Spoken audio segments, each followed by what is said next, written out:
join me, but you have been working. I've seen you live a lot.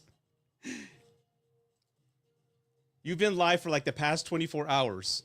I don't know how you do it. It's like, wow, how do you do that? But how's everybody doing? JW's World. Okay, you got the first question. All right, dude, you're up. And let me see here real quick. Is the music too loud or do I need to turn it down? Let me know, everybody.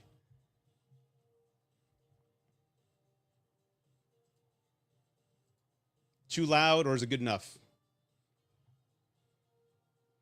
Oh, you had a few days off? Okay, it's perfect. Okay. Now the music is good. Maybe a little. You know what? It is a little for me. There we go. But let me just turn this down. JP, you got the first question of the day, man. Happy Friday. My ex just blocked me. And after I asked for a gift back, it was an excuse to see her, but it backfired. How did it backfire? Yeah, usually when you kind of gifts you want to leave alone. I mean, if you gave gifts to them, I get why you did that. I think I've done that myself, but just let it go, dude. But how did it backfire? Music is good enough. All right, thanks, Trish. How did it backfire? Hey, Val, how's it going? She blocked me right after she got the gift. Well, look, JP, I don't know what you're trying to accomplish here, but I think what she's doing is absolutely healthy and within the right means of behavior when it comes to breakups. Because again, after a breakup, I don't know. Again, I don't know the circumstances of why you broke up, but they usually end bad. There's probably issues that were just, accumulating. You guys weren't communicating. So people right now are just at an emotional high. So she's acting within reason post breakup. And I actually encourage everybody that I meet up with to block your ex. I mean, to get over an ex and to move on from a situation, you need time and space. And she's doing the right thing. So are you trying to save the relationship? Are you trying to get her back? Or what are you trying to do? Or you're just trying to get the gift? While I'm waiting for you, let me go on to the next question here. Is it Zuli Major? My husband lived with me and a friend of mine. Oh no, I already know how that's going to end. I can't. We have 3 kids, 17 years. What should I do? So I guess I need specifics. I don't know how to advise that. So your husband lives with you and a friend. So how does that work? You and your husband were living together and he invited a friend over to the house? I guess I need more specifics than that. Let's see. Everybody on YouTube, Facebook, what's going on? We're here to talk about the topics above. So if you have any questions regarding getting over an ex, any advice for post-divorce life adjustments or relationship advice, ask away. Go by Root Advice. I give advice in a very blunt, non-sugar-coated way. That's the only way I know how, but it's coming from a place that I care. I've made a lot of these mistakes and I've been through what you've gone through. I've been divorced. I've lost everything and I've built my life up. And I've always said, if you're going to take advice from anybody, you want to ensure that the person that you're getting advice from has gone through what you've gone through.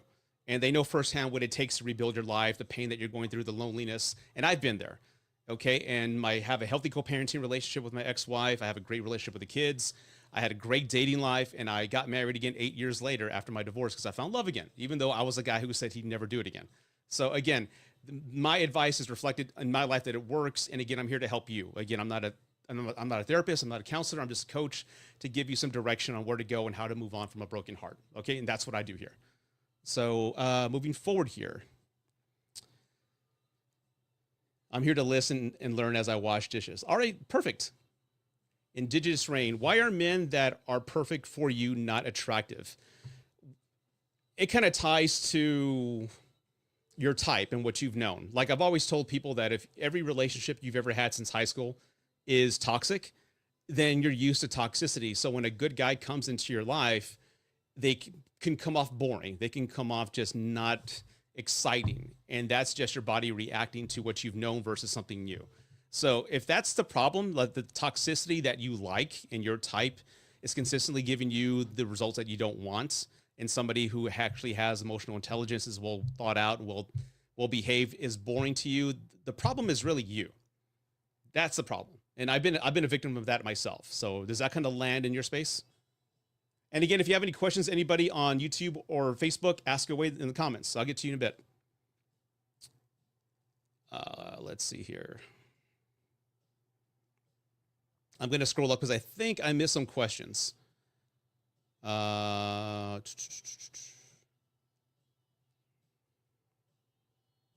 wanted to, oh, okay, JP, back to your question. I wanted to fix it, but I couldn't tell she doesn't, but I could tell she doesn't want to.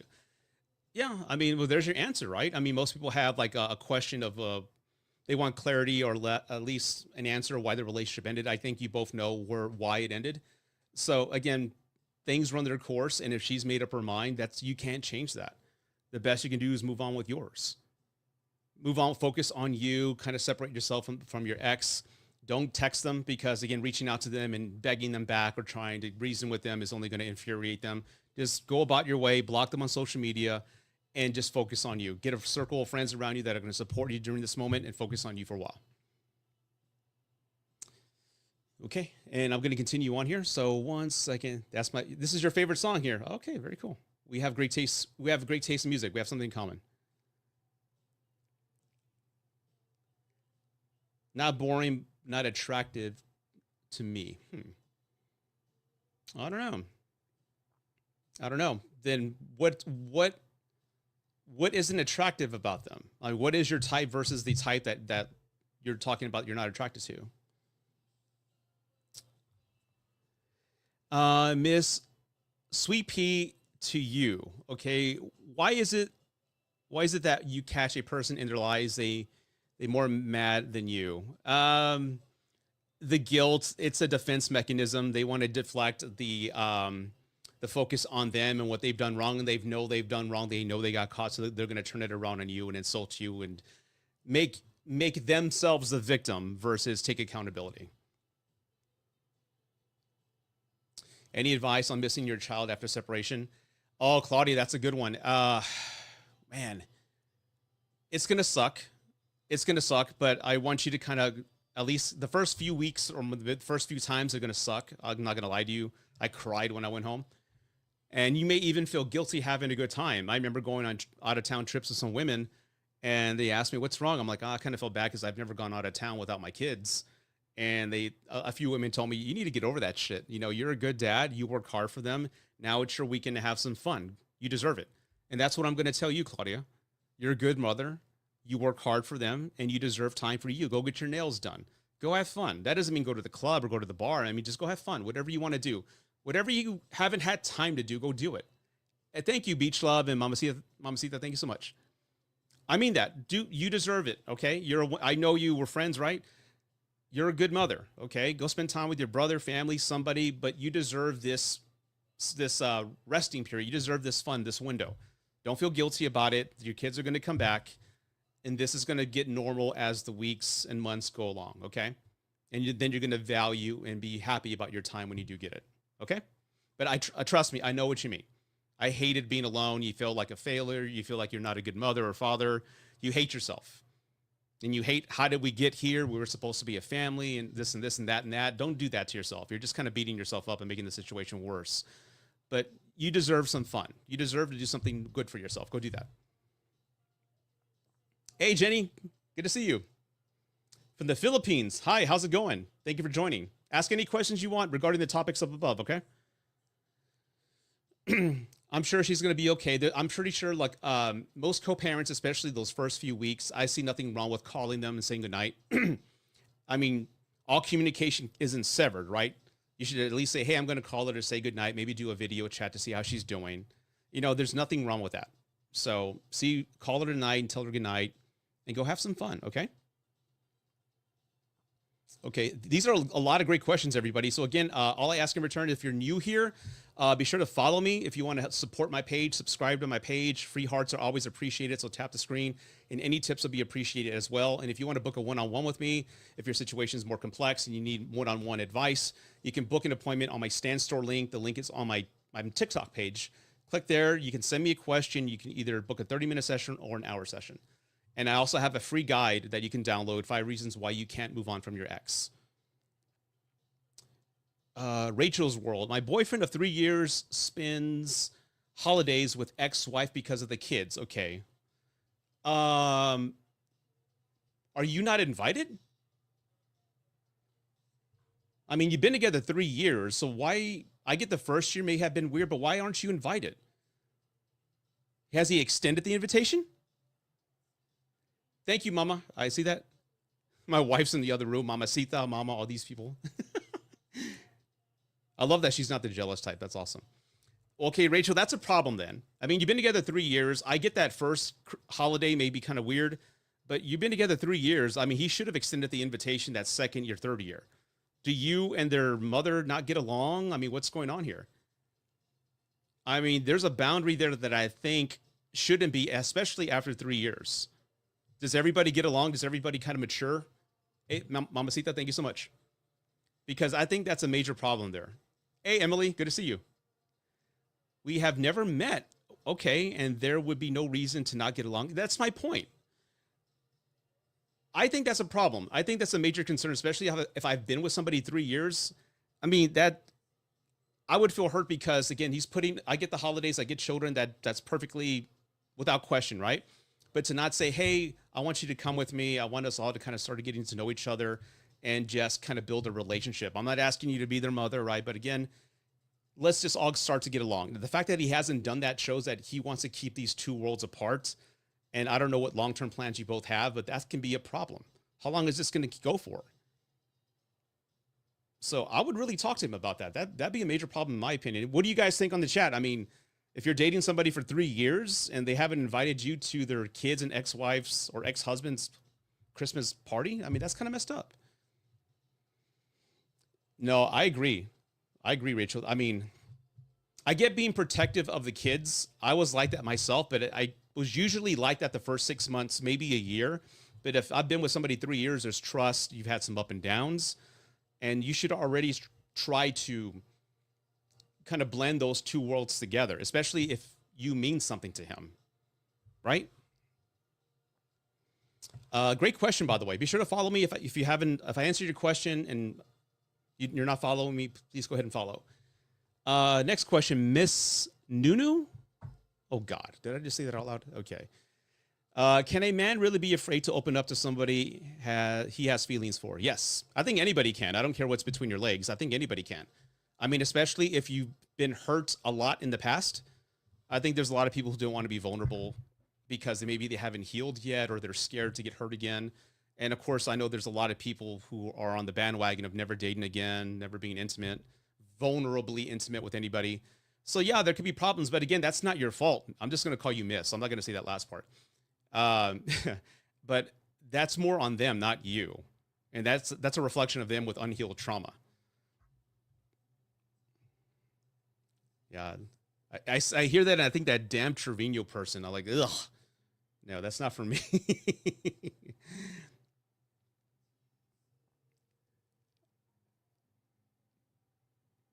Oh, God. Clarissa, well, again, ask away. Again, I'm doing my best here. I'm kind of managing two platforms here. So ask away. I get to the questions as soon as I see them. Justa? Okay, with two skulls. My ex left me 12 years, 3 kids, and he hasn't said no to coming back, but hasn't said yes either. So he's putting you more or less in this purgatory state of like uncertainty, right? You don't know what he wants or what he's going to do. May I ask a question? Is he out there dating other women and screwing other people, having fun while leaving you guessing on what he's going to do? Because if he is, there's your answer. No, he hasn't yet. Okay. Well, again, people leave. I mean, look, if you're new to my lives, I am not a fan of separations. I'm not a fan of taking breaks because in my opinion, I've just known too many people after speaking to thousands of people over the years. Many people take the separation as an opportunity to go fuck other people. Heal from what? That's my point. He needs to heal. So why can't he heal while being married with you in a home versus be alone? I mean, did you two have some horrible like event come about where maybe you cheated on him and he needs to get away from you? It was an addiction and I had to better myself. You were an addiction. Okay. So there's some pretty big events there. Well, I mean, separation, I get that in that case. Again, this is not like infidelity or that, but there needs to be a plan. In other words, how long does he need to heal himself? That uncertainty can just be, that can be like a fungus in our head. You need some sort of window. Like, how long do you need? 6 months? How long is rehab? How long is therapy going to take? I mean, I can't sit here and wait forever for you. There needs to be some sort of plan, because otherwise you're going to go crazy with the what ifs and could ifs. Hey, how's it going? Susanna, thank you so much. Erickson, thank you so much. I mean, again, I get trauma. I get that. We all have moments where we need to go get some professional help. And I applaud him for doing that. We all need to take care of ourselves, right?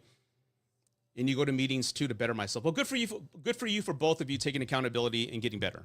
I'm proud of you both. But there needs to be a plan on when you're going to look back and revisit the discussion of what are we going to do?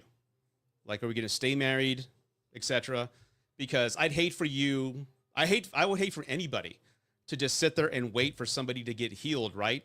And then a year or two goes by.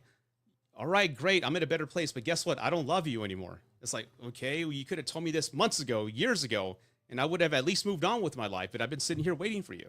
So you have to have some sort of plan there, okay?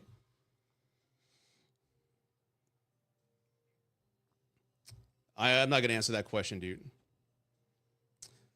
Clarissa, did you? Okay. And again, if your question is multiple like inputs, I'm not going to be able to get to that because live, there's just so much going on here. I'll do my best here. Let's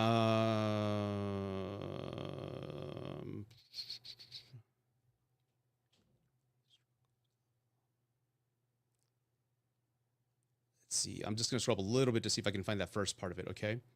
Oh, you have a question? Okay, there it is. A guy ghosted me, but he's all on social media, still no contact, not blocked, but left a reaction on your story. Why is he doing this?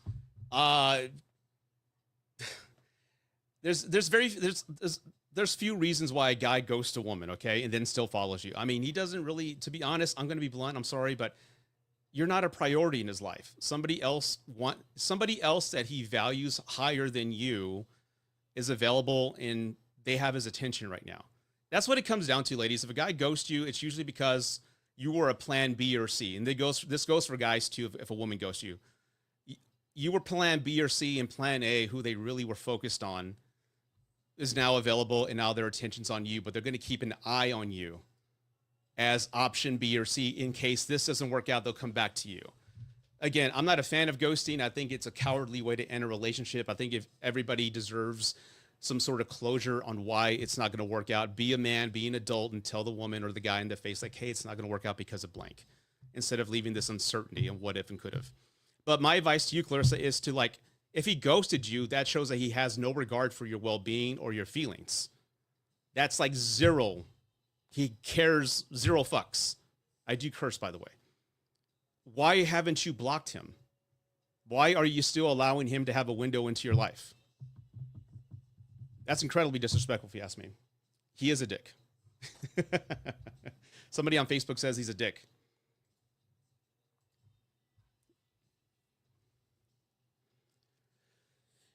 Religion was different, but everything else was perfect. 1.5 years unbroken. Okay. So you were with somebody for 1.5 years, but religion came about? Schedule some time with me, man. I need more information on what's going on. Regina, you're next. I have a question. I've been married to my husband for 15 years. He's having an addiction for the past 10. What has he done to kind of battle that addiction? He keeps relapsing and says he's going to not do it anymore. How long do I have to wait until I leave? Oh, that's such a personal question. I can't tell you that, to be honest. I mean, I do know addiction, and I have to be very careful with the new guidelines on TikTok and on YouTube and Facebook, especially Facebook. I do know vices are now the number 2 cause for divorces. Infidelity is still number 1. There's, I have to say, like corn addiction. There's also a gambling addiction, and of course other vices. I'm glad he's getting the help. He needs to get the help, but he needs to battle his demons. But again, at the same time, if all these relapses are causing destruction to the family and yourself and your own mental well-being, how much can you honestly take? You know, you're not there to fix him. You're there to support his recovery. But it's like, how much can you take? How many chances can you give somebody before you, like, I've had enough. Like, You're destroying the family. I can't depend on you, the finances, etc. Whatever the case is, how often can you give somebody a chance? I mean, I can't answer that. I can't answer that because that's a very sensitive topic and a tough question. I mean, let me ask the people in the chat. I mean, seriously, if you were married to somebody that long, I'm curious what you have to say, and they were addicted to something. How many chances would you give them before you left? They were together 14 years or something. That's a tough question. I know somebody's saying leave in the comments, and I get that, but when you spent that long with somebody and you have a life together, you have homes and bills and maybe kids, you have roots in the ground where you're at, it's not easy to just pick up and leave. Because deep down, you still love this person, but they can't help themselves because they are addicted to whatever it is.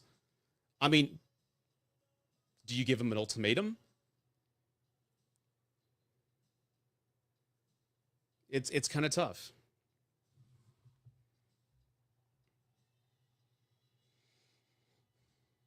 They don't change. Well, people can change. I mean, there are people who have been addicted to something who have changed. There's been people who have been criminals and turned their life around and found God or became motivational speakers.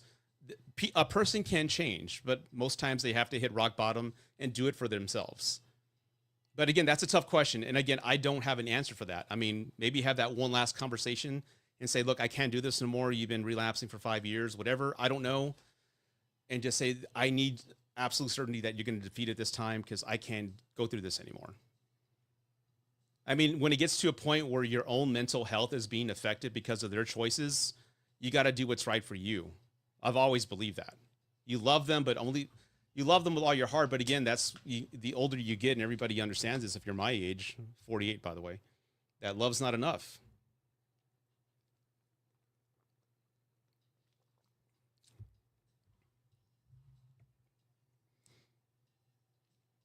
Somebody on Facebook is saying, yeah, I understand that, but there are couples that work through it. But yeah, but again, what if you have kids? What if they're like their choices are hurting the kids and the kids are seeing a destructive atmosphere in the family? How long can you possibly give somebody? How many chances? Again, I hope that helps. Again, I know I didn't give you a solid answer, but I hope that helps.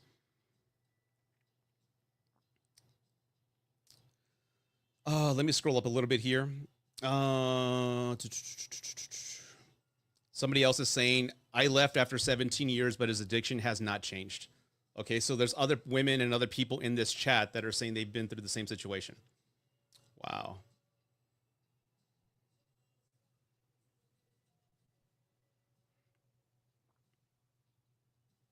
No question, but love that you play the Smiths. Yeah, this music helps me focus. I can't say your name, but I know it says, how long does it take for somebody to get over an 11-year marriage? It depends on the individual. It doesn't matter the length of time. It doesn't matter if you're married or just dating, getting over a breakup. It all comes down to your own character and your own attributes. And I always use this analogy to kind of paint a different light so people can understand. Getting over an ex is the same way or the same thing as losing 20 pounds. Like if the doctor said, go lose 20 pounds, you have to do it, right? What does that involve? That involves eating better, changing your sleeping schedule, changing, what you eat, what you intake, being disciplined on calorie intake, going to the gym, working out, being dedicated to doing the right thing for yourself to achieve that goal. It's going to take time. You can't lose it right away, but it's going to take time and gradually to lose it. You may plateau at 10 pounds and, some people give up or you keep going and readjust. It's the same thing with moving on from an ex or moving on from heartbreak. You have to discipline yourself to do what's right for you. And that's like, cleanse the house from anything that reminds you of the ex, block them on social media, delete photos, don't respond to their texts if they keep calling you and just trying to get back into your life, breadcrumbing you with the hope of maybe getting back together. You need to set a boundary for yourself. It's like, nope, I'm done with you. Emily, thank you so much. I'm done with you. I don't need you in my life. We're moving on. No, don't involve yourself in their life. Don't confide in them. Don't allow them back in. How many people can do that? Not many, to be honest, because many people just fold if an ex comes back. So it all comes down to personal discipline. And everybody's worst enemy when it comes to getting over an ex is themselves. A lot of times people will put their ex's well-being above their own, which is incredibly sad. I'm gonna leave because my advice button won't shut off. Okay. Somebody's asking on YouTube, what do you recommend doing with old photos? Just store them away or destroy them? Everyone has a different mindset. I always urge people, like, you don't want to see them. And if you're not ready to delete them, download them on an external drive and just maybe have a friend create a password for that folder. That way you can't access it. Just do that. And maybe one day, years from now, you can look back and, you know, they're great memories, but you're not heartbroken over them. Let's see here. Let me get back over here. Trisha, divorced for 5 years. We have 2 kids together. Asked me to get back together a few times. What do you think? Does that make any sense? I mean, him coming back, does that mean you guys will be in a better place, or does that mean you're getting together for the kids? What does that mean exactly? I mean, did the problems that led to your divorce, are the problems still present? Because if they are, and both of you haven't really evolved or changed, what led to the first divorce is still going to lead you to the second divorce. So does it make any sense? Saw him last week with another woman on TikTok. Okay, so he's still dating other women. He's doing this thing. So why does he want to come back? For convenience, financial reasons? I mean, you really have to think what's best for yourself. You divorced him for a reason, right? The marriage ended for a reason. So why would you want to go back to that? Hey, Jenny, what's up?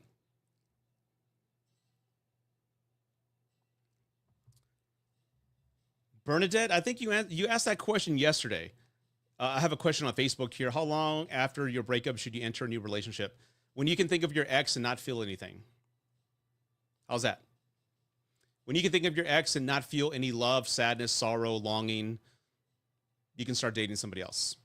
When your phone doesn't go off and deep down in your heart, you wish it's your ex, that's when you can start dating somebody. When you can think of your ex and they're just a memory. You know, good memory because, again, you had some good times, but you're not longing to get back with them. That's when you should start dating again. Otherwise, you're using the person in front of you as a rebound, and that's unfair to that person. The fact that so many people there's this new trend on TikTok that's kind of upsetting me, but it's like soulmates. You know, we broke up 5 years later. We dated other people. We lived with other people. We got married again. It's like,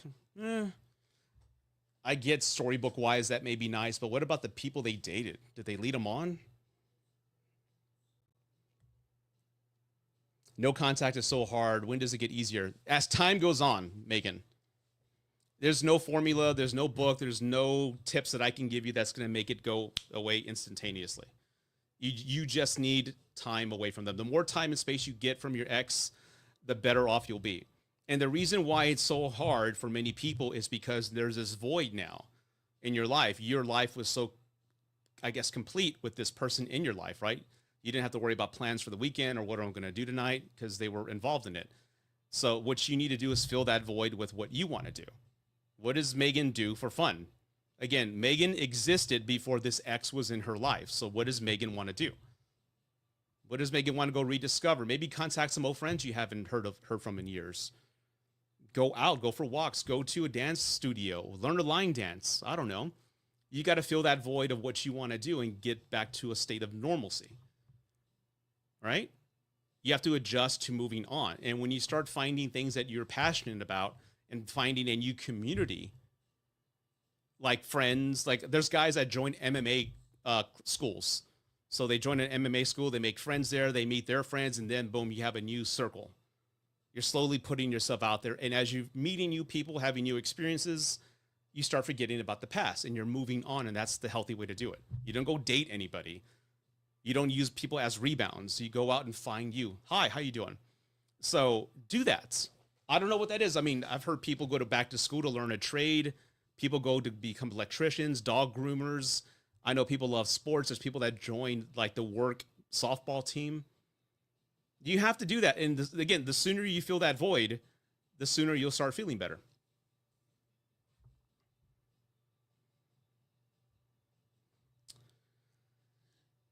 Again, everybody, these questions are tied to the topics up above here. If you have any questions, ask away. If you're new here, be sure to follow me, subscribe wherever you're at, and any tips will be appreciated. Only time heals. Yeah, time does heal. But you just can't sit at home for at least a year and not do shit and expect to feel better. You got to put work into it. You have to do something. For me, I was broke after my divorce. I didn't know what to do, but I love movie reviews. So I learned how to do movie reviews. I would go to YouTube every night. Whenever I felt sad or depressed, I would go to YouTube and learn how to edit a video in Premiere Pro. So I would spend that negative energy and turn it into a positive and learn something new. Things like that. Invest in passions. Or I would play a video game. I think post breakup, you deserve to inject joy into your life. I would play a video game for an hour, not all day because that's kind of bad, but an hour, why not? Go to my parents' house, cut my dad's grass, do something. Spend time with my parents, friends, siblings.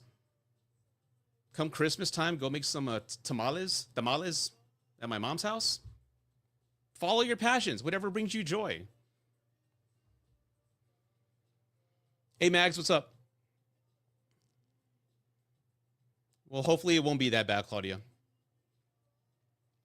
It's beautiful when you dedicate time to rediscover yourself. It takes time, but you learn. Yeah, it is. I consider that like some of the greatest years of my life. Because again, I got married at 21 and got divorced at 39. I had never in my adult life been alone. I've never been just Rudy. I was always Rudy with his wife or Rudy with the kids. And here I am by myself. And it's scary. Like, who the hell am I? What do I like doing for fun? Because all my plans in mind and, everything I focused on was to entertain the kids. And now it's just me. I don't know what I like to do for fun. I don't know what the best places to go have a drink is, where the cool people hang out. I didn't know anything like that. But you learn as you go. You put yourself out there. And I will go to bars sometimes by myself. I will go to movies by myself and just randomly meet people. Yeah, thank you for the questions and tips and all that. So let's keep going here. What does it mean when he took some of his clothes for work and regular clothes, but didn't take everything, but he left the key? I mean, he's obviously leaving, right? I don't know what led up to that, but he's obviously leaving you. He left you the key because again, I'm not coming back. Maybe he'll come back later on. I don't know. I mean, what led up to that?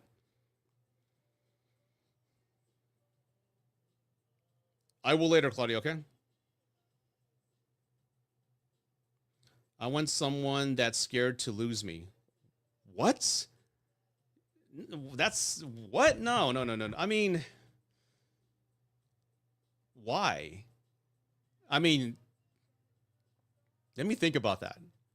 I mean, you want something. I mean, I hope it goes both ways, right? It goes both ways. I mean, if you're in a relationship, the best thing you can really hope for is somebody is going to be fighting for you as much as you're fighting for them. That's the bottom line, what you can hope for. There's respect and there's love, but you're both going to fight for each other. You're not the only one fighting. But again, I guess the older you get, man, the more you realize that some things just don't work out. And that's why you got to have that love and that you can't be codependent on somebody to keep you happy. Because ultimately, then that can work in a negative way to you. Just a coach. I'm not a therapist or a coach. I'm not a therapist or a counselor. I'm just a coach. Throw his shit away. Where do you download the free guide? Great question. You go to on TikTok, you go to my main page and you'll see a Stan store link. Click on that link and it'll take you to my store. You can book appointments there and the link is there. And the link to the guide's there as well.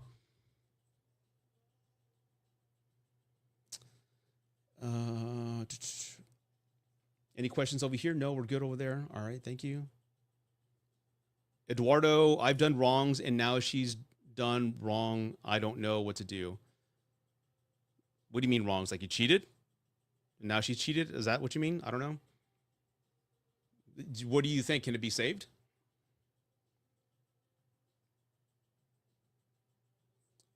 Will being bald mess with your dating life? No.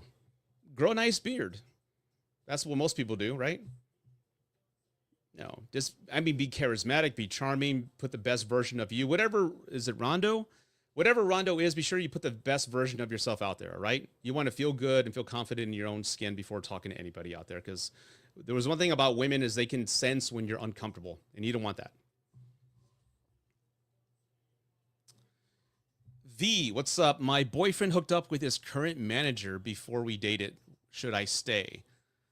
Well, you weren't dating, so you weren't part of his life when he did that. So what does it matter?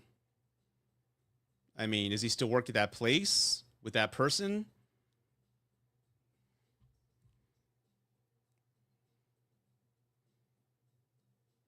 Oh, so he still works there.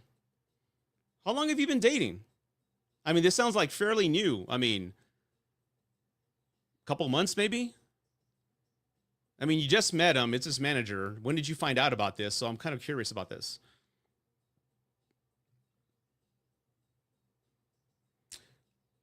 Oh, so you've been together a year and a half, but when you first started dating, I mean, before you met, he slept with his manager, and for a year and a half, you didn't know about it.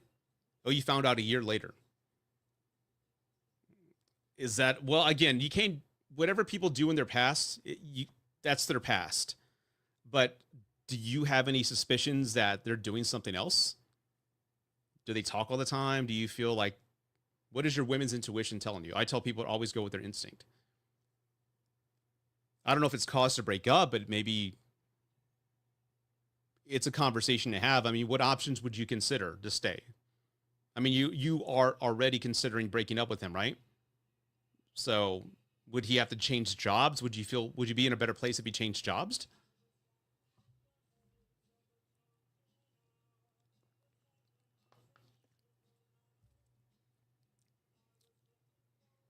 I'm gonna scroll up a little bit because I missed some questions, so bear with me here.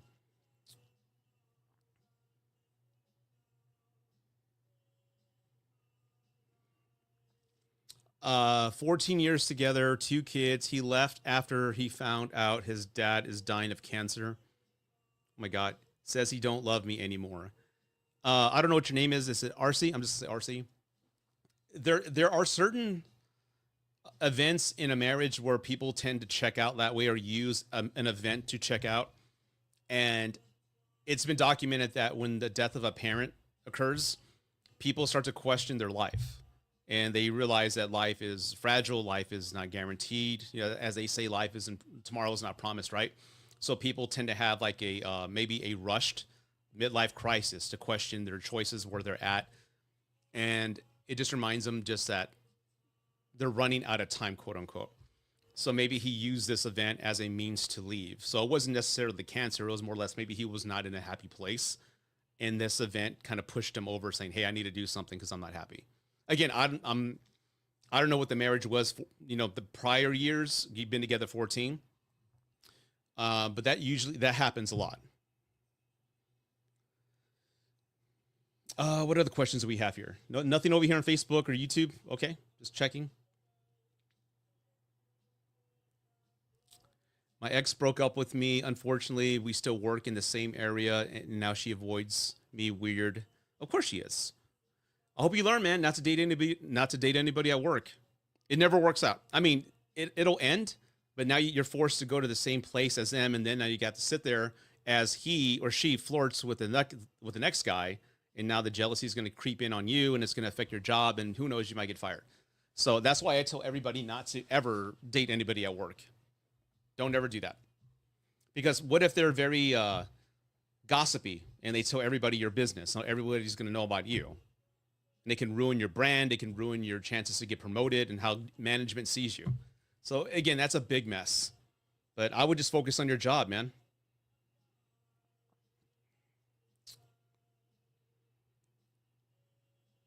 Thanks, Frankie. Appreciate it.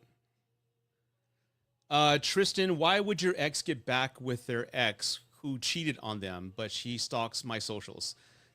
Damn, that sounds like a toxic shitstorm, man. Oh my God. Okay, so your ex, you were with somebody, y'all broke up, and he went back to his ex who cheated on him or her, and now she stalked your socials. Okay, first and foremost, block them, block her. Okay, as far as going back to an ex that cheated on them, hey, that's what she feels she deserves. She doesn't think highly of herself, and she went back to somebody who didn't value her. So that says a lot about her own mindset and self-worth. You really don't need a woman like that in your life, dude. That's toxic as fuck. Yes, she went back to her ex and she stalks me consistently. Well, block her. Get her out of your life. You block her. Fuck that, man. Come on. God, that's such a mess, man. Consider this a blessing that she's out of your life, man. Honestly, why would somebody leave? I don't know if you're a good guy. I'm gonna assume you are, right? But why would somebody leave a good person to go back to an ex that cheated on them? You know why? Because that's all they know. I say this all the time. If all they've ever known is just toxic bullshit, they go to that person because they make them feel alive. They feel excited. It's boring if there was somebody who's healthy or has emotional intelligence, which that means they're the problem, not you. So be cognizant with that. And I urge everybody who's listening here, if you're dating and the person you meet for the first time is consistently talking about their ex and just bad mouthing them, they're not over them. Even especially if they hate them. Hate is an emotion. And there's a thin line between love and hate, as a classic song says. So again, there's still a tether to them. So be cognizant of that. If they're talking about them all the time and want to know about your exes, red flag. And I don't care how good of a man or woman you are, you're not going to convince them to get over them, okay? Don't waste your time. Want a perfect body. Don't ever date at work or in your apartment. Yes. Susan, tell them. My music career is doing well, and we've worked together for 5 years. Oh, wow. Oh, there's the first part to that. My ex is my artist manager, and he just went into another relationship just a week after we broke up.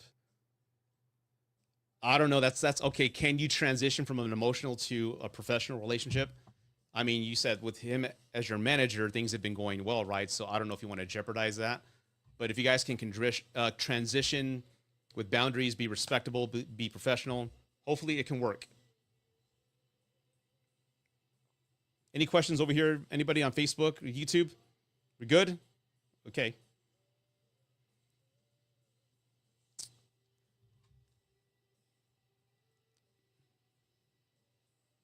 I've used that I'm going to get back with an ex to get out of a relationship. Instead of telling them the truth. What was the truth then?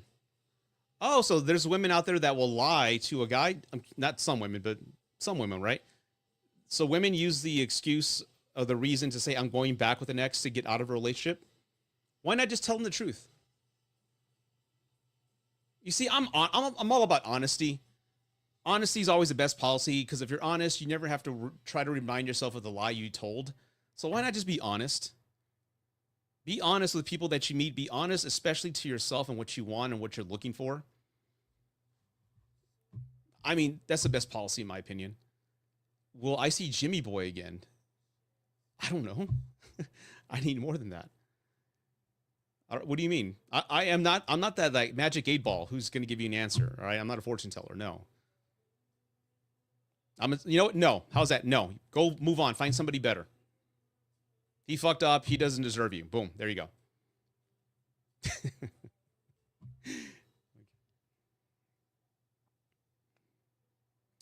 Okay. 3 hashtags. I don't know your name. X was texting saying he missed me, but he just posted new girl. Any tips? Still not over him.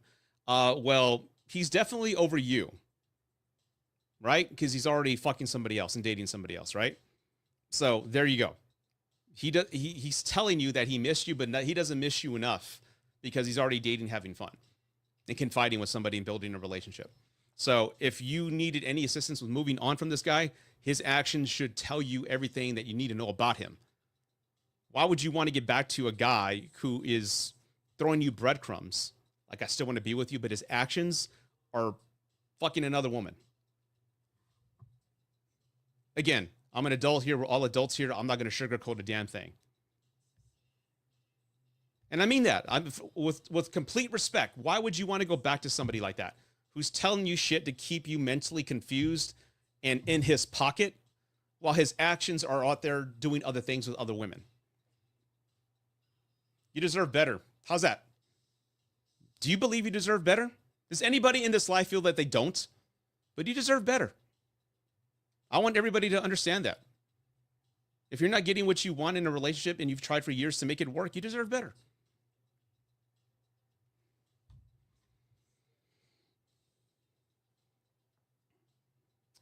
Marshall Stack, Rudy, why am I always wondering what she's doing once the weekend hits? Because you think she's going to be going out having a good time. Why aren't you going out having a good time? Why aren't you creating new memories and hanging out with new people? I'm not talking about dating and hooking up. Go have fun. Go out this weekend without the expectation in your mind that you need to hook up and find your future wife. Just go out and meet people. Talk to a woman, anybody who crosses your path, start a friendly conversation, and just meet people. Go out there, man. Start. Yes, we deserve better and to be happy. Thank you, Esperanza. Because I feel sometimes people don't want to do that. You can't change a person. No matter how good you are to them, you can't change them. If they're unwilling to change after everything you've done for them, that says a lot, doesn't it? Ouch, excuse me, my foot.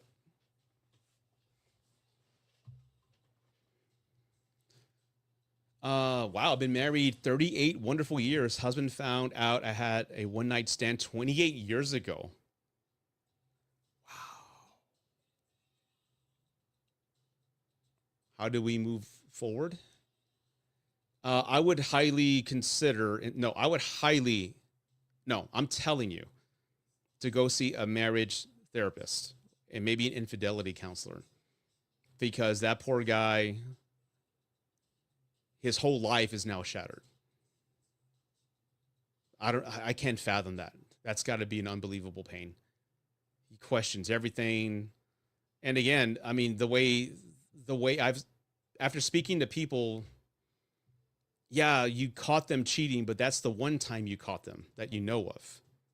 It's like if you have an employee that you caught stealing money from the register and they're sorry that they stole from the register. Yeah, you're sorry because they got caught. But how many times have they stole before?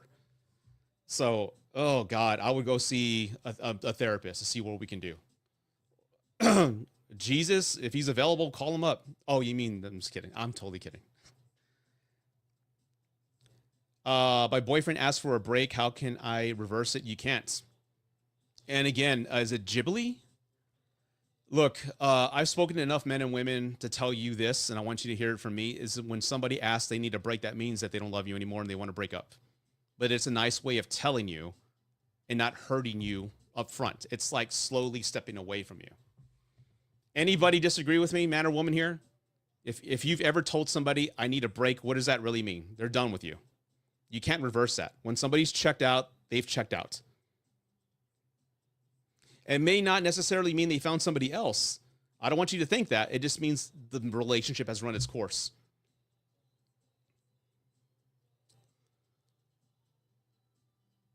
My ex is wondering how Unc is doing. Lincoln. Are you referring to me? Like, I know you call me Unc from time to time, so tell her I'm doing fine.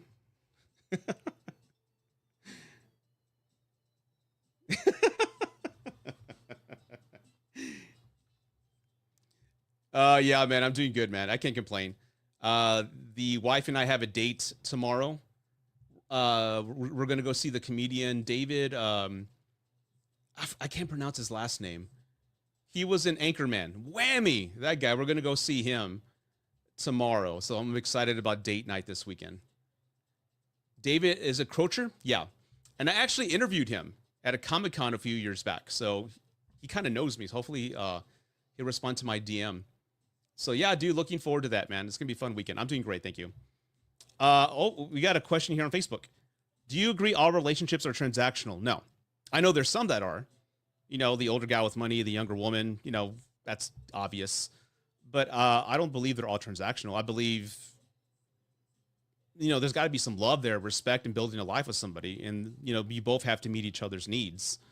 Physical needs, emotional needs, you know, we all have to be there through the highs and lows, the good times and bad.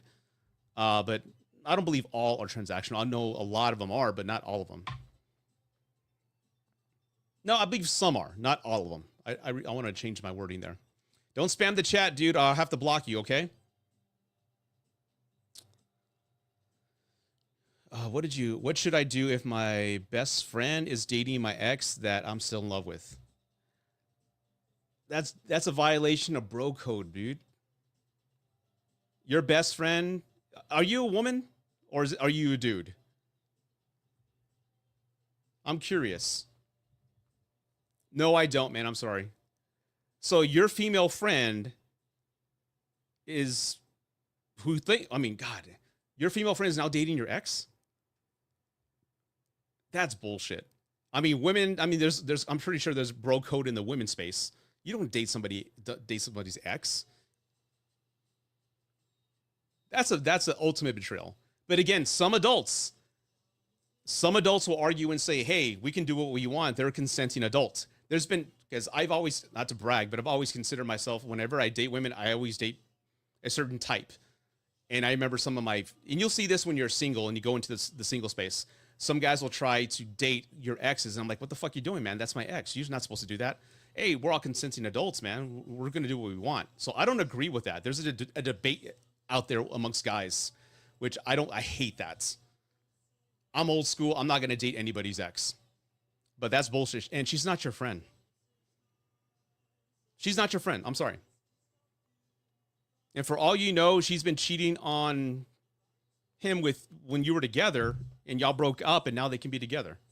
That's why, again, that is why I tell everybody never confide your marital problems or your relationship problems with your friend. Because you'd be surprised deep down how many friends out there want the best for you, but they don't want you doing better than them. And I hate to be cynical that way, but it's the truth. They always want what's best for you, but they don't want you doing better than them. And they may be envious of what you have. And they will do what they can to slowly self-sabotage whatever you've got going on to free up who they want. So take this as a major lesson learned. Not everybody you call a friend is actually your friend. And I'm speaking as a 48-year-old dude who's been there and done that. There's jealousy amongst, even like in marriages. Like if you're doing well, a lot of men and women are jealous of their spouse.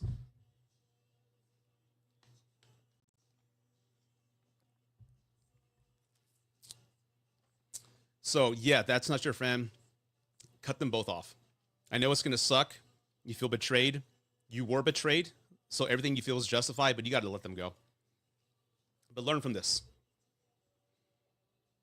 My ex took advice and her friend, now we're not together. Oh, there you go.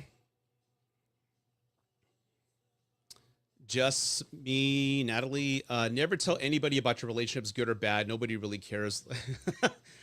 Well, I'm pretty sure some do. Will they sabotage their spouse too? Yes. Yeah.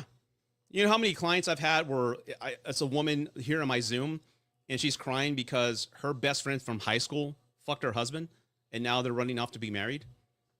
Or the other one where the guy found out that his wife was fucking his brother? It happens more often than you think. It's sad to say, but more often than you think. No. I'm just a coach.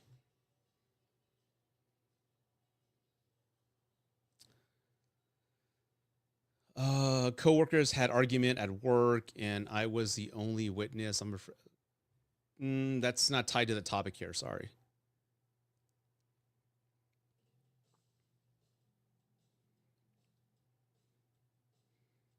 When does it become a choice and not trauma?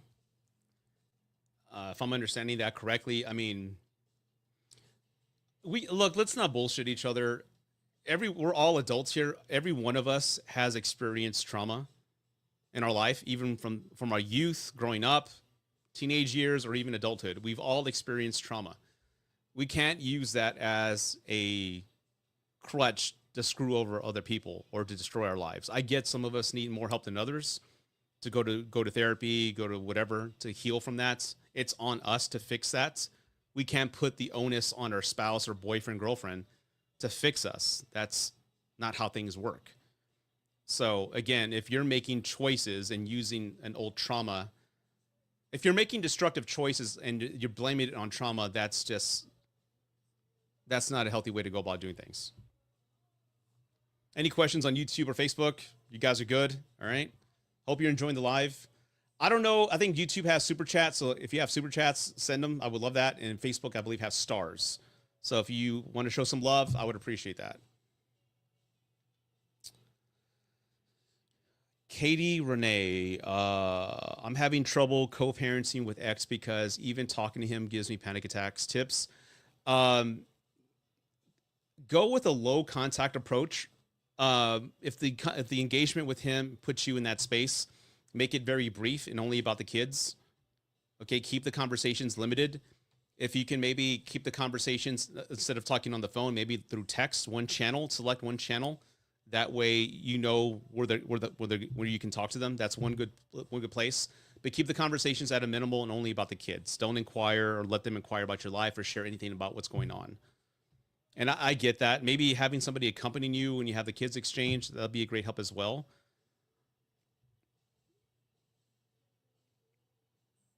The friend couldn't even look me in the eye when I saw her recently. Absolute guilt in her face.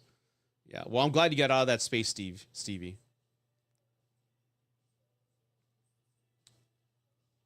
Hey, Rudy, happy Friday. I have two excellent movies that you will love. Can you guess what they are? Oh, yeah. And I've seen them both. Both toxic as hell. I don't need no toxic movies this weekend, all right?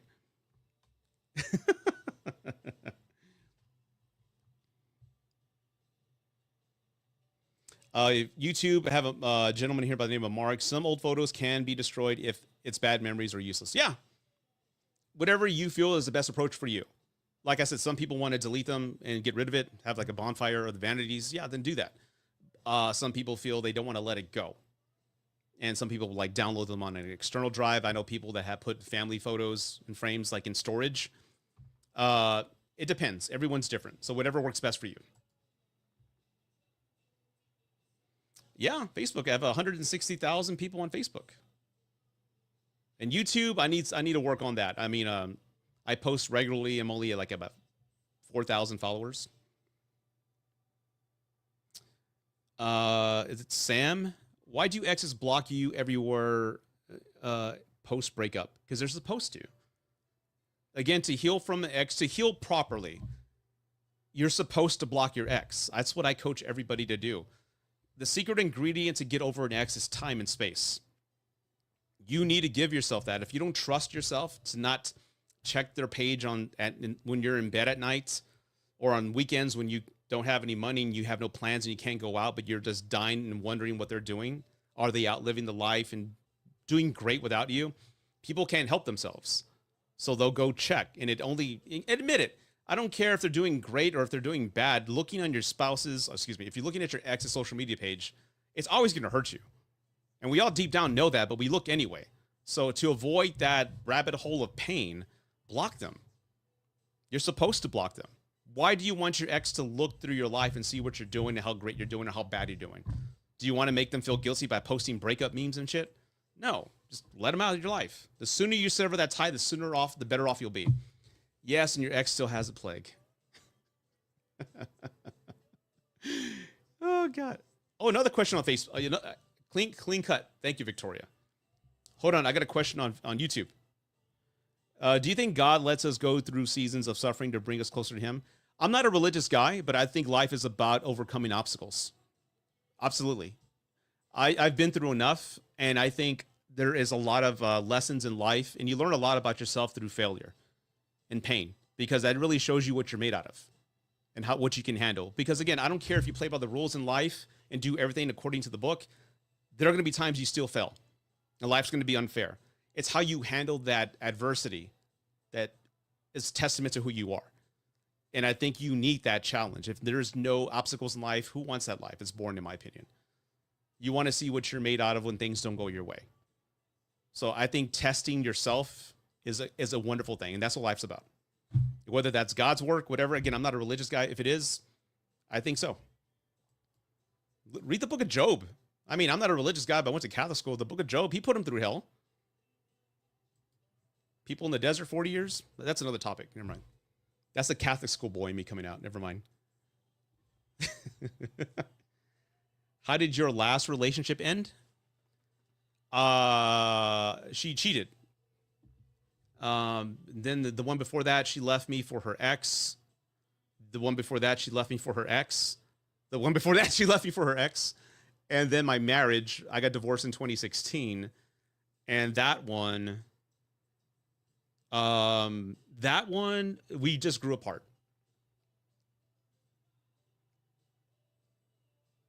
You see, then Sunflower, I don't know what I'm talking about then. That's old.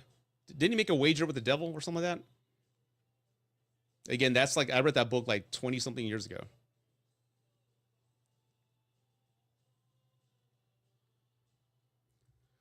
And again, I know we talked about religion in that one moment, but I am not a scholar. I'm just kind of going off just general knowledge I knew from the past. They cheated before you left you? Yeah, I'm sure they did, but it doesn't matter.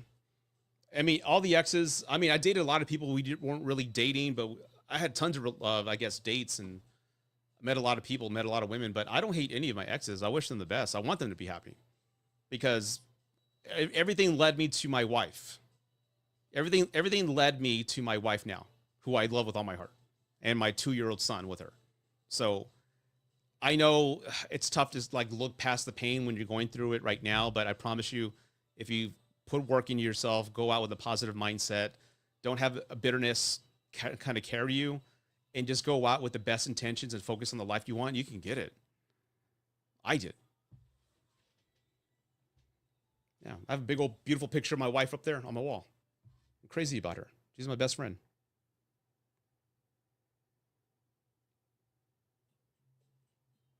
I broke up with him because lack of effort. Okay. He called post 3 and 4 days later, but gave up the fight. Why? It's tough to say. Angel, thank you so much for the tip. I appreciate that. I don't know. Again, I can't read their minds, so again, I can do my best to answer as many questions, but again, without a lot of exposition and more questions, I don't know. But again, if you want to book an appointment with me, that's the best choice. Go ahead and do that. The link is on my stand store on my TikTok page. Book a 30-minute, 1 hour, or you can send me a question and I'll respond with a video response through my store. Okay. And the link is in the chat here, everybody, on YouTube and on Facebook. Dayton, my ex-girlfriend unblocked my number randomly 3 weeks ago. Still blocked everywhere else. Why? I don't know. How do you know that she unblocked your she unblocked you on social media or your number? Like, how do you know she unblocked your number? Like, because you can now receive texts from her. That's so sweet. It makes me want to puke. Well, then puke. All right. Just kidding.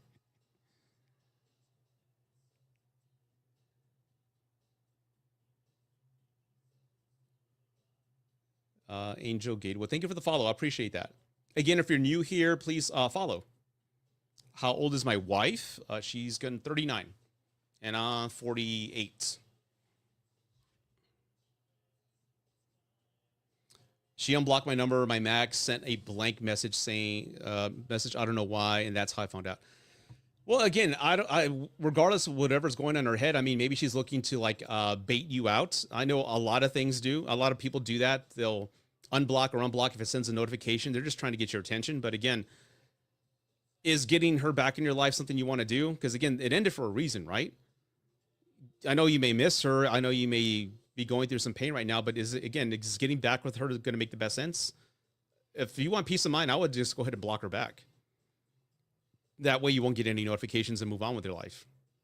But a lot of times they'll do things to bait you to think about them. And look, it's working. You're asking a random guy on TikTok what is she thinking? Okay, good, then block her. Why haven't you blocked her already?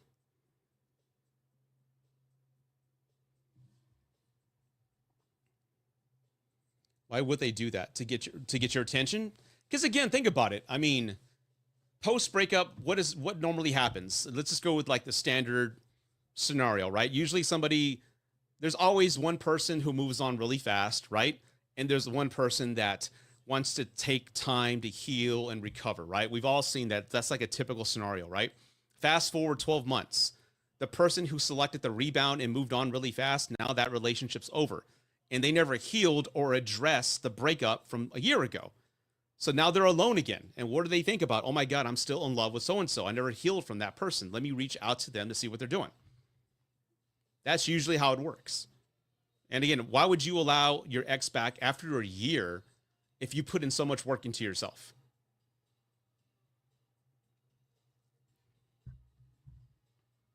I'm healing right now from the friend situation. Oh, the situationship. Yeah, that's gonna take some. That's gonna take a while. Especially with the avoidance, it's so odd when they reach out. Yeah, and usually it's to hook up. Speaking as a guy, most times if an avoidant guy reaches out to you to see what you're doing, he wants to hook up. I was that guy. Okay. Okay, we got a question over here. Gabriella, how do you love again after the person who tore your heart out wants a divorce and cheated? It's going to take time. I mean, I know you're not talking about falling in love back with the person who did this to you, right? You're talking about moving on after the fact. I mean, it's going to be a process. Again, you got to heal from this whole event, which can take some time. But you also have to understand that just because somebody hurts you, this person doesn't mean everybody else will. You can't go with that mindset that everyone's going to do this to you, because that's not true. And don't put pressure on yourself. I mean, getting over something like that, you've been betrayed and you've been heartbroken. So that's going to take some time. So allow yourself some grace. It can take a year. It can take a couple years, but go to therapy, journal. Don't do anything destructive to like let them back into your life, but focus on you. Okay. You want this pain to transform you to something greater, not to destroy you and to shut out love and to be alone and give up on people. Don't do that, because then your ex really wins. Okay. So focus on yourself. And again, if you need additional tips, schedule some time with me. I have a couple courses I can give you. Okay. Let me scroll up because I missed some questions here.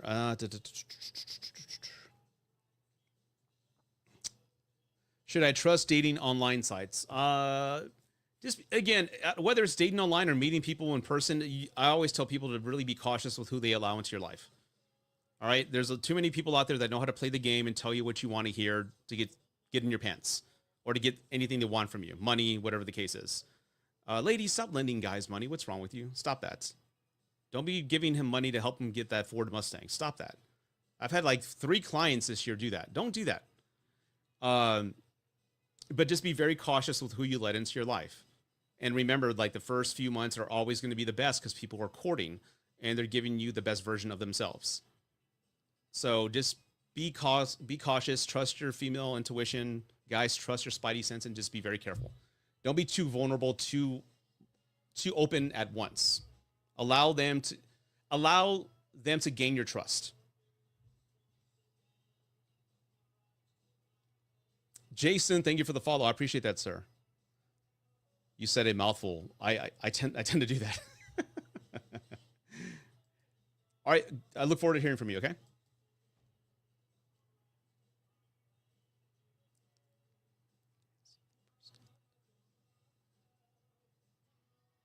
For real, for real.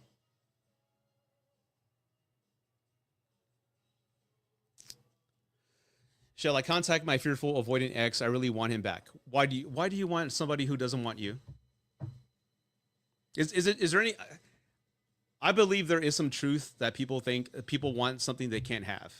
That's unattainable. People want that. Don't eat from that tree. What is the first thing they're going to go do? Go eat from the tree. Why? Okay, I was an avoidant. Our whole goal in the way we are wired is to keep you at arm's length. We don't want a title. We don't want exclusivity. We don't know what we want. A lot of times we're recovering still from pain from the past and we don't want to get hurt again. That's why we're keeping you at arm's length. Okay? So why would you want to get back to somebody who doesn't want you? You're wasting your time. You can't change a person from an avoidant to a secure attachment style. You know that, right? They change on their own. And so, according to the book Attached, which I highly recommend, people change every 4 years. But they change on their own, not because of you. It's with experiences and just distancing themselves away from the source of the pain that turned them into an avoidant. So don't set yourself up for failure. Because that's what you're doing.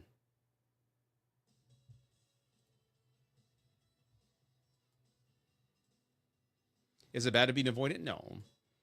I was one. I mean, everybody, look, there's anxious, avoidant, and secure. I went from avoidant to secure. But It depends on your life experiences, how you've handled the trauma, where you're at, and if you've healed correctly. It all comes down to that. Does everybody know the attachment styles? Do I need to go over that real quick? Does everybody know the attachment styles? I can touch that. I can touch on that real quick if we need to. I'd be okay. There's 3 attachment styles. Okay, 3. There could be more, but I'm going to keep it high level and simple. There's the avoidant attachment style, which was me at one point. You know, we don't want exclusivity. We don't want a relationship. We don't know what we want. We just want to focus on ourselves, and we keep everybody at arm's length. We're not going to be too vulnerable with you. We're not going to share a lot about ourselves. We don't want a title. We don't want exclusivity. We don't want to be called boyfriend and girlfriend. We don't want to commit to anything yet because we don't know where things are at. And it usually stems from pain. Then there's the anxious attachment style, which is a person who constantly needs reassurance that the other person they're with is not going to go anywhere. There is a mind of scarcity in their mindset. In other words, they think that any person they get, there's no other choices. This is like they can't have other options. So they get somebody they consider themselves lucky, and they have to do whatever they can to make this work. But they have a deep down insecurity that they're going to find somebody better, and they're going to leave that person, right?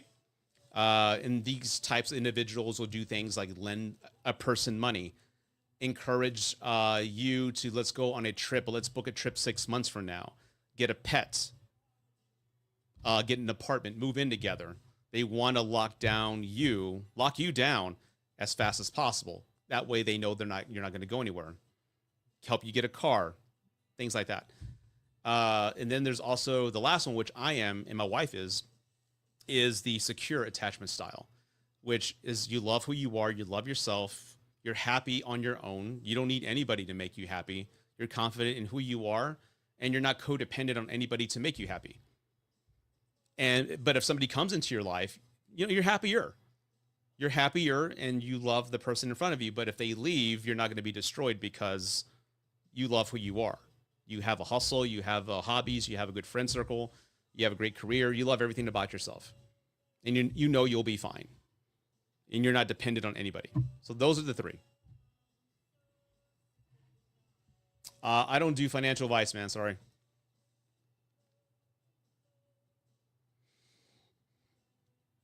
Lori, do you have any single friends or brothers? No, I don't. I don't have any brothers. I have one sister who's 10 years older than me.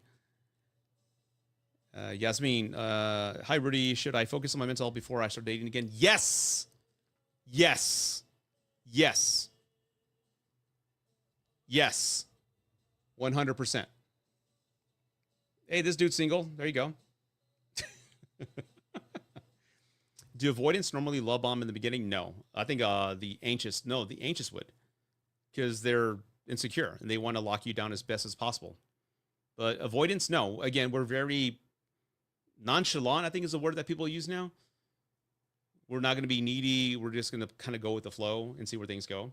I mean, we'll be having fun with you in the beginning, but again, when it comes to commitment or what are we conversations, they're going to tell you like up front, like I don't know what I want right now, you know. They may give you a breadcrumb of hope saying something like that. I'm open to a serious relationship down the road, but not now. I don't know what's going to happen, but I just want to focus on me.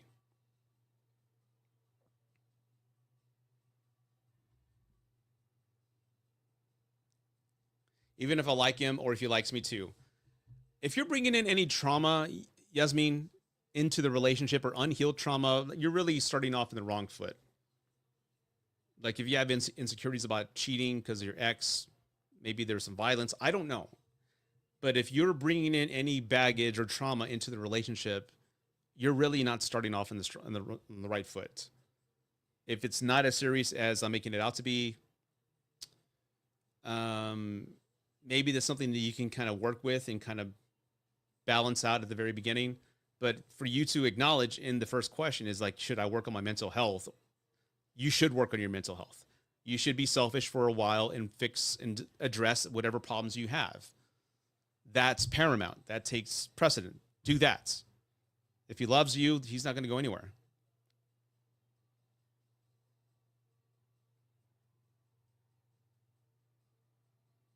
What about looks? What do you mean, what about looks? What does nonchalant mean? Kind of going with the flow. Indifferent, like typical traits of a Gen Xer. Any questions over here? You guys good? Okay. Everyone has baggage and trauma, so should no one date? Well, no. I mean, we all do, right? But how do we address that? I mean, if you're bringing that into a relationship, is that really a healthy thing to do? Do you want to date a guy who's incredibly jealous and insecure and is constantly saying that you're cheating on him when you're not doing that? I mean, no, right?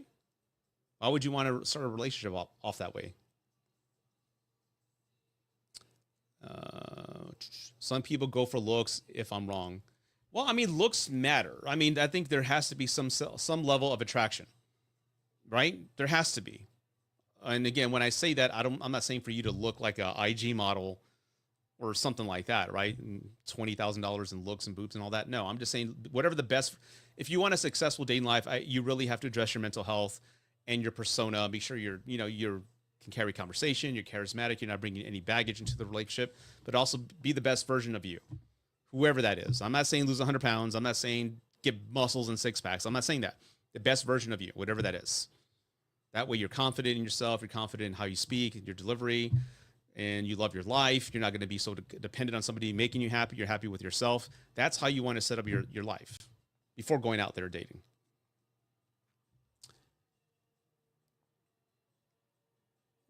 Be friends. Well, again, I mean, your question was, should I address my mental health? I'm like, I think that's paramount.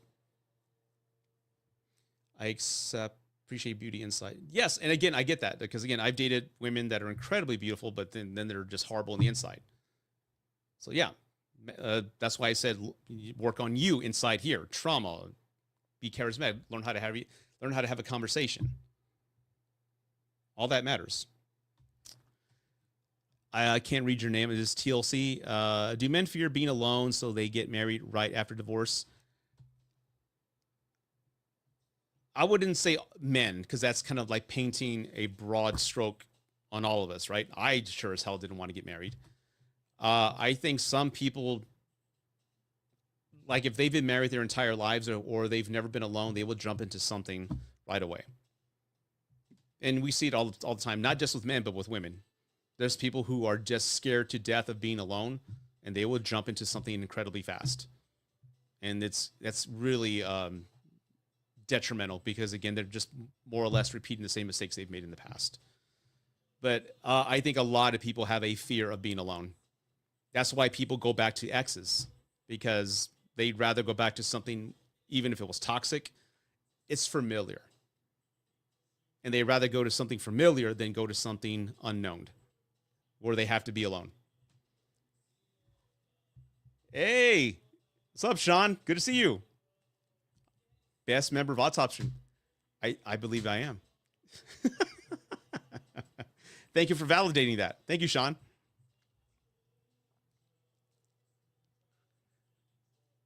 Don't rely on a female for your happiness, fellas. Work on yourself. Well, that goes for anybody. Self-love. Work on you. Great circle, great hustle, great life. You love who you are. Yeah.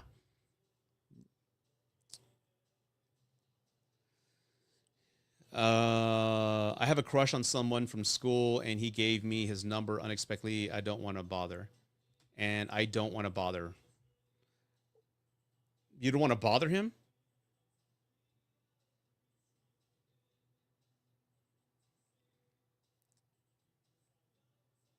No, we don't talk like that. There's no misandry here on this chat. Abandoned men, ladies.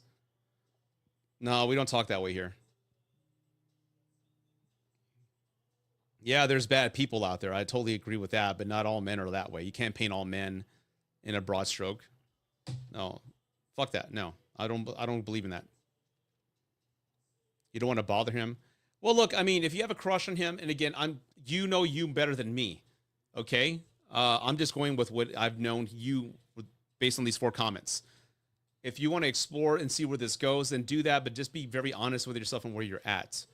Because again, I don't know what mental health issues you have, but again, you just don't want to start off on the wrong foot is all I'm saying.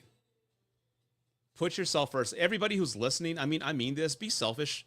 And when I mean be selfish, if you have something that you need to work on, go do that. Go work on yourself, okay? There will be other people in life that you will meet that you will have the opportunity to meet. I know you don't believe that your divorce offering. Oh, we have a troll here. Okay.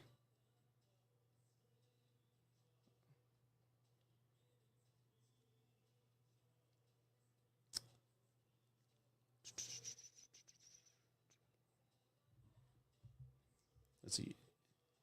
Oh, Sean, got you again to set off the chat. All right. Against marriage. I'm against marriage. People change over time and can commit to someone for all time.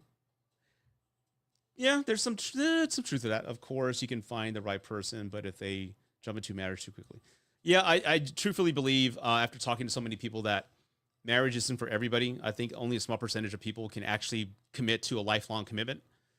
For the most part, the average lifespan of a marriage is like what, less than 10 years. And then there's the ones that we're not counting, the ones that are miserable but married for 20 when they should have ended at year 10. So I think there's a misconception with marriage. I think a lot of people get married for the wrong reasons. I think people rush into situations and they don't test the relationships before they actually get married. Because when things go wrong, that's when usually people bail. And that's not how marriage works. So yeah, I agree. I think there's a lot of work that needs to be done with that. And thank you so much for the super chat. I appreciate that. Thank you, Sean. Let me go back over here real quick.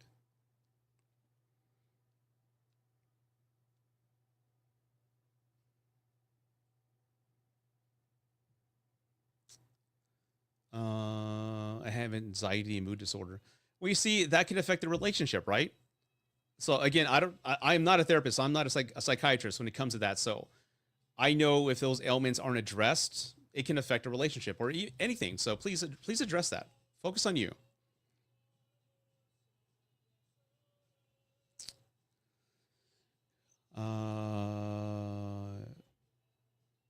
Why would my ex not apologize after cheating for 6 years? Emerald, not green.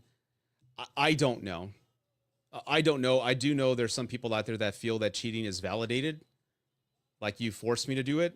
Again, every situation is different and I don't condone that at all, but I can't speak for him. I don't know. Maybe he's mad that you caught him. I don't know. Has he ever been the type to apologize? Because there's people out there who don't apologize.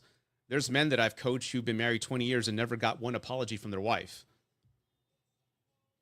So again, is he that type of person who doesn't want to admit defeat by saying, I'm sorry?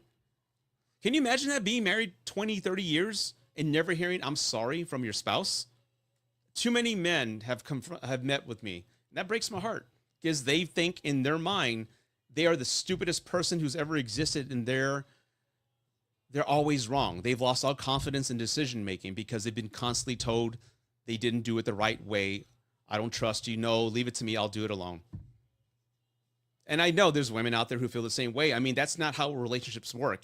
Somebody can't be infallible of error and almost be like in this godlike state where every decision they made and everything they said is absolutely correct. That's narcissism, by the way. Lucy, hey, what's up? I started my divorce today. Oh, wow. Good luck. I wish you the best. It's going to be tough. It really is. So hang in there, right? I mean, consult your attorney. Email me if you want. I have a guide that you can use for reference. It's like a checklist of items you want to talk to with your attorney. Email me and I'll send it to you for free. Okay.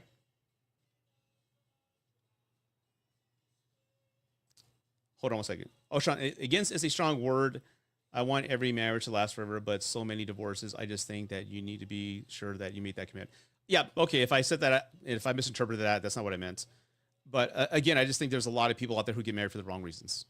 And I mean, marriage, when you have the right person, is a beautiful thing, but there's going to be highs and lows. If you're leaving your wife because she got fat, what does that say about you?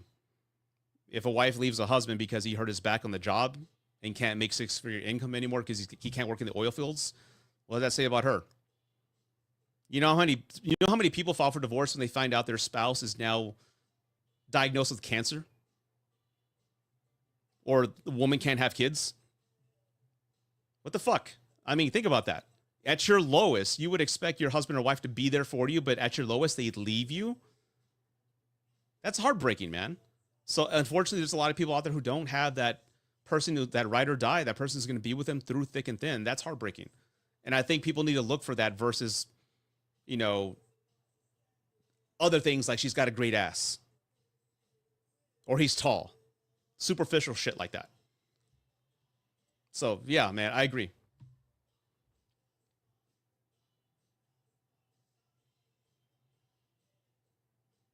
And Yasmin, I'm gonna ask you, Yasmin, to book an appointment with me so we can talk. Okay, you obviously have a lot to say, and I'm pretty sure there's more to the conversation. So book an appointment with me, please. The link is on my TikTok bio.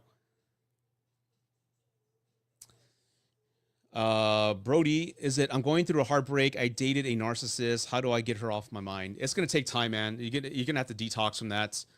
And again, remember, with a narcissist, they're wired to beat you up, insult you, to make themselves feel better. It's all about them. Okay. So you have to understand that you went into a situation where it was already kind of designed against you because their interest and their well-being was above yours. But you're going to have to take yourself away from that. The more time and space you have from an ex, the faster you will heal. What I need you to do is stop romanticizing it and thinking the person that you first met, because usually with a narcissist, they give you the best version of themselves. And to be honest, narcissists are always good-looking people, or the most beautiful women, because they're superficial, right? And they're always well-spoken. They're very charismatic. They're charming. They'll win you over. They'll love bomb you. I'm a dude. I know how it is when you date a beautiful woman who looks beautiful, naked, all that stuff. That can really hijack your brain, man, and take you away from what's really important, like is who they are and how they treat you. So you have to walk away from that thinking this is who they are. They've proven to you, Brody, who their actions. Once a person's actions have defined who they are, you can trust that they'll always be that way. All the promises that they give you at the end, I'll change whatever, are all bullshit. Okay, but the slowly step away from that, the faster you'll be. Detox yourself, and I'm talking about blocking them on social media, not addressing those texts that they send you. Hey, you know what I'm talking about? The hey text. Don't let them back into your life because, again, they will sweet talk you. They will win you over. They will convince you that it's going to be different this time. But it's a power trip. They want to see, I put this person through so much shit. Can I still get them back in my life? And if they can, they win. It is manipulation. So think about that, man, okay? If for the last 2 years, I don't know how long you dated, if they've been an asshole in treating you like shit and never appreciated anything about you, now all of a sudden they have a change of heart and they're going to promise you the world. Motherfucker, you had 2 years to give me the world. You know? And now you want to do it when I'm gone? No, don't do that. If you want to talk, man, schedule some time with me, man. She blocked me again after unblocking me. Well, again, block her back, dude. Grimly, I told you to block your ex weeks ago. Brody, thank you for the advice. I wish I would have screen recorded that. I just needed to hear that again. You know what? I'll make a video about that, okay? Just DM me on TikTok so I can, as a reminder. Gagged. What's going on here? My ex said I dressed too revealing. He said he couldn't defend me because I'm asking for it. Oh, God.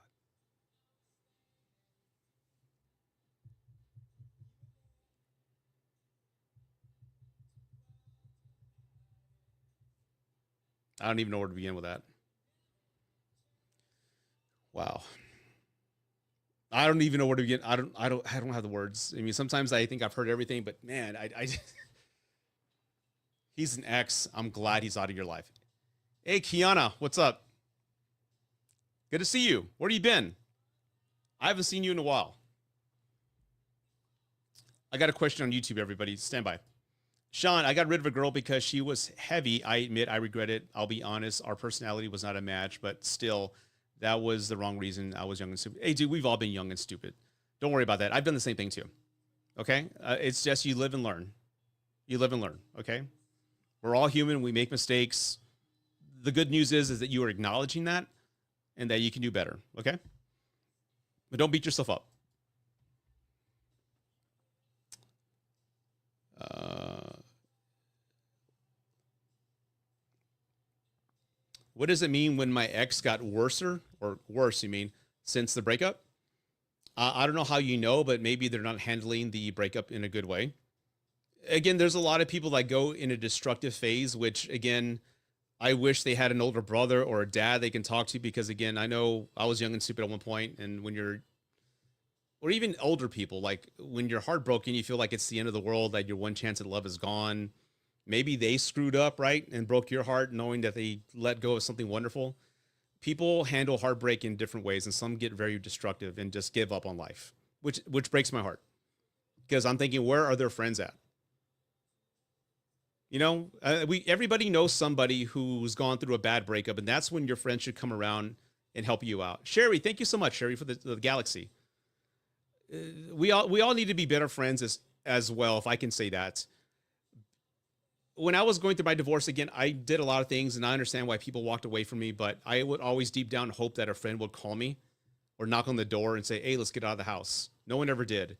So I'm gonna tell everybody here: be that friend that don't be the friend that says, "Hey, if you need anything, let me know." Fuck that. No, be the friend that says, "Hey, I'm calling you, right? Be ready at 12 on Saturday. I'm gonna get you out of the house. We're gonna go get some wings, watch the game or the UFC fight. Then we're gonna go have meet so and so and have a couple of drinks." Get them out of the house. Be that friend. That's if you have that friend. I say this with all sincerity and a little bit of envy. I wish I had that, but you are a blessed individual because they really care about you. Be that friend. All right.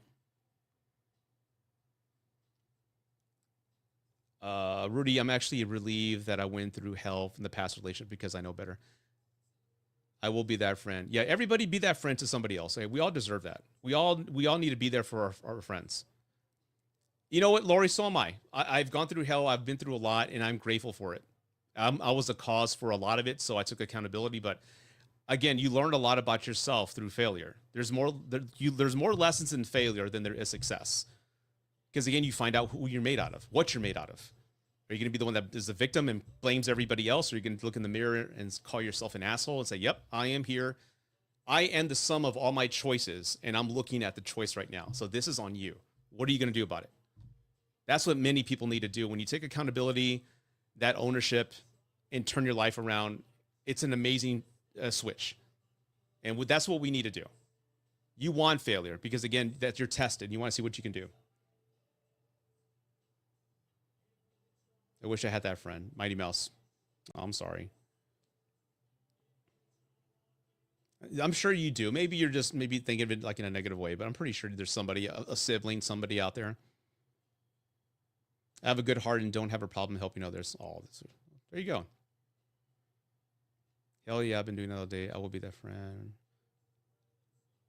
Did I miss any questions? I'm just scrolling up a little bit. Okay, I've been talking to this girl for 7 months, but I need help figuring out what to do. Like, what do you mean? Schedule some time with me so we can talk that out, okay? Thank you so much for the hearts and the tips, everybody. I appreciate that. I'm getting, we have a comment here on Facebook. I'm getting through it. She has hello karma coming. Okay. Well, again, don't wish negative on her. Things will happen as they happen, okay? Just focus on you. I'm glad your support has been amazing, even her family. Well, good for you. And I mean this, you're a blessed individual if you have people that are supporting and coming to you, man. Awesome. Let me go back over here. Why he blamed Shift when he cheated, said, "It's my fault. Nurses have high breakup rates." It really doesn't matter. I mean, because he's just deflecting the blame to you. He's not taking accountability. And that's the last person you want to spend time with. Think about that. Would you really want a long-term relationship with this guy when things go wrong? He's going to blame you, even when it's his own fuck up. He cheated on you and then blames you because you're a nurse. I don't mean to, I'm not laughing at your situation. It's like, come on. Really? You're going to blame me. You're not going to man up and take accountability of what you did? Come on. Can I follow you? Yeah, it's type in rude advice. Just go to Google and type in rude advice and follow me everywhere. Follow me on YouTube as well. My goodness, karma sounds scary. I didn't believe in it until, you know what they say, what goes around comes around. I believe in that. I'm not a spiritual guy. I don't believe like in crystals or anything like that, but I do believe what goes around comes around because it came around and punched me in the fucking nose and kicked my ass when it came around. Boy, did it come around. I also believe the energy you put out into the world is what you get back. If you're positive, optimistic, and you know building your life over, and you have that aura about you, people can feel that aura. And again, I'm not a spiritual guy, but I kind of am maybe. But if you would just radiate positivity and optimism, and you're a pleasant person to be around, people gravitate to that, like a planet and moons, right?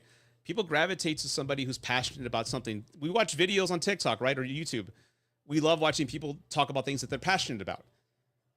So people gravitate to that. So do that. If you're cynical, bitter, you hate men or women, people can feel that. You ever been around somebody like in a place like, oh, like get the fuck away from me, dude? Like you just feel angry. Don't be that way. I mean, people can feel that before you even open your mouth. But yeah, the energy you put out is what you get back. I can speak at 100% certainty that's true. And life has a weird way of like whatever you lose, it gives you back like a balance. I remember like all my friends abandoned me again because of my own choices and what I did.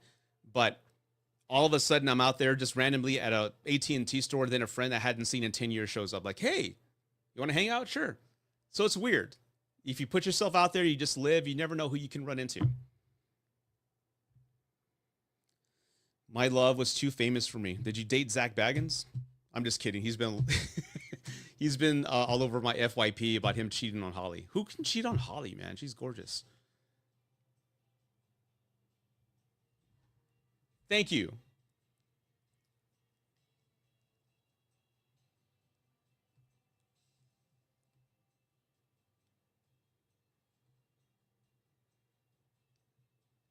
Okay, the second Buddha, I can't really speak on that, but if that's working for you, that's awesome, man.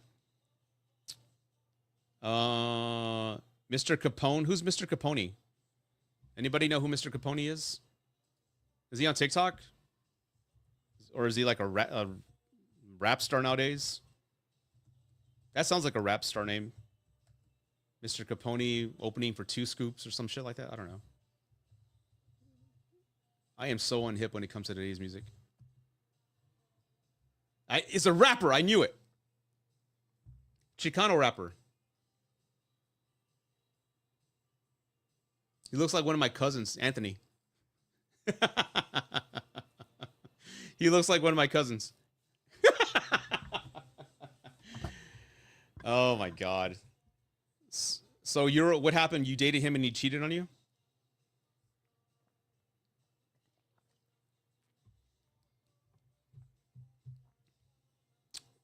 What happened?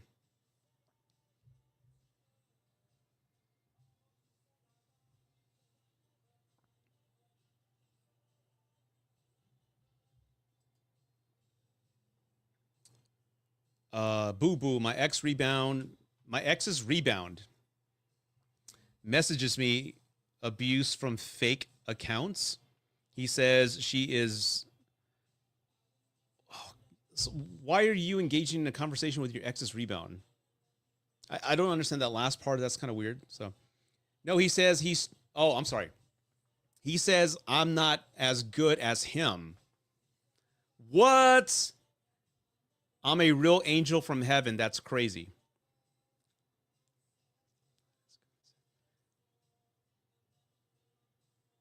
Wait. So he's saying that he's better than you. You're not as good as me? What the hell does that even mean? Like, from what standpoint? Morals? Financial? I mean, that's a pretty fucked up thing to say if you don't mind me saying.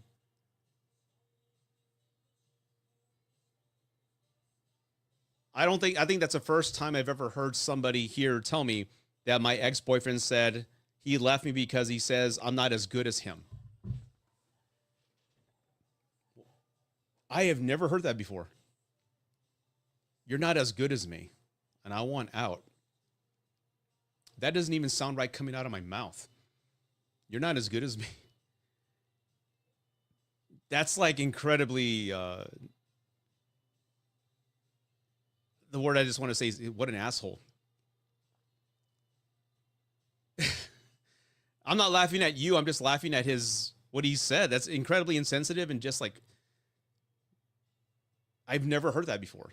That is so weird. Hold on, everybody. Okay, it's 7 o'clock here on Facebook, so I'm going to end the live again. If you love the live, please put some comments down below. Follow me on Facebook or YouTube. Subscribe as well, and I will be live again on Monday. Okay. So good night, everybody. The guide, if you want to download my guide, 5 Reasons Why You Can't Get Over Your Ex, the guide is on my store. The link is in the chat. And if you need any assistance, you can always schedule one-on-one with me. Okay. So good night. Take care, YouTube and Facebook.